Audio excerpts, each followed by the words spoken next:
እውነት ገና በልጅነታቸው ነው ወደ ሞት የሚጠሩት እና አረ የእውነት በጣም በጣም በጣም ነው የተሰማኝ ዛሬ በዛሬው ቀን ይሄን መስማቴ ለኔ በስማም ትልቅ ሀዘን ተሰምቶኛል። እውነት ነው የምላችሁ ለመላው ኢትዮጵያ ሕዝብ በሙሉ መጽናናትን እመኛለሁ። ለቤተሰቦቹም ደግሞ መጽናናትን እመኛለሁ። ለእሱም ደግሞ ነፍሱን በአጸደ ገነት ያኖርልን።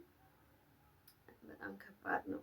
የእውነት ነው የምላችሁ በጣም ነው የተሰማኝ። እኔ እውነት ማለት በቃ ብዙ ዘፋኞች ብዙ አርቲስቶች በጣም ተወዳጅ የምንላቸውን እያጣናቸው ነው እና እኔ ዛሬ በጣም ነው የተሰማኝ።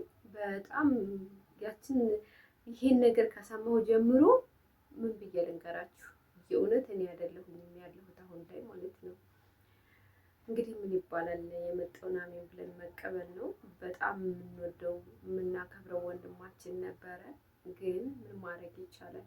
ምንም ማድረግ ስለማይቻል ከባድ ነው።